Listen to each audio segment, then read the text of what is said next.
For me, Georgetown is part school, part sanctuary. It is a place that challenges me to do my very best. It is a family with never-ending support for its students. It's where I'm meant to be. It's a community that will change me for the better. Georgetown is the home that a lot of us didn't realize we were even looking for.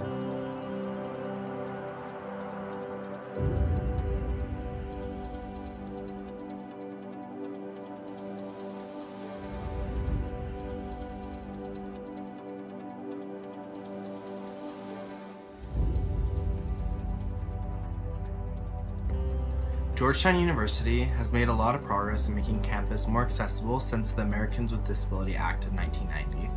Georgetown is one of the oldest universities in the United States, founded in 1789, and has many historical buildings like Healy Hall, White Gravener, and Copley Hall, to name a few. And Georgetown also made these buildings handicap accessible, despite concerns that it might take away from their history. Georgetown has automatic buttons for its students who have mobility issues, and even clickers that can open the doors for wheelchair users who may not be able to reach the buttons. Another project Georgetown has adopted will be improving the elevators, especially in Walsh, just so that students can get between floors easier and faster. Georgetown has made new pathways on campus, making it easier to go from one location to another. Facilities and planning also have plans to reconstruct the Academic Resource Center to make it more accessible.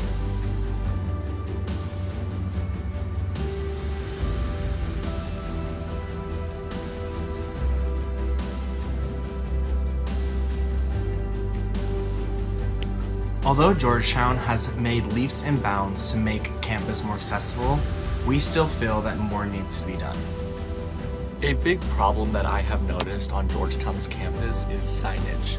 The signage is either confusing or non-existent, and it just makes me think, why make facilities at Georgetown handicap accessible if elevators and ramps cannot be found by those who need them?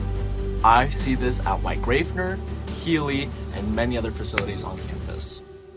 Lighting outside during the night at Georgetown is also an issue for students here with disabilities, especially in Red Square. Areas that are accessible and have signs could easily be hidden by the darkness if not lit properly. Georgetown's buttons are great when they work, and the clickers are also really great when they connect to the buttons that hopefully are working, but unfortunately this isn't the case a lot of the time. There are a lot of doors that don't have buttons at all that should, like the SFS Dean's office, like the Bioethics Library, and a lot of main entrances.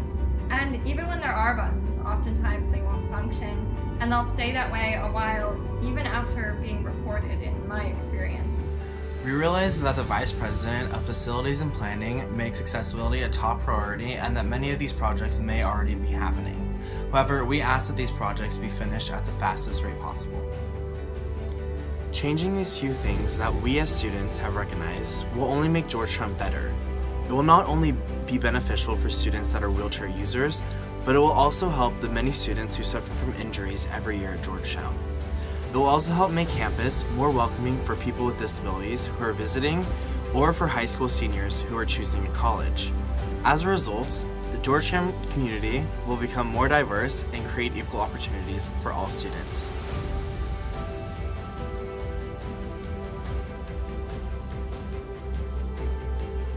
We can't fully engage the entire university community without facilities being accessible.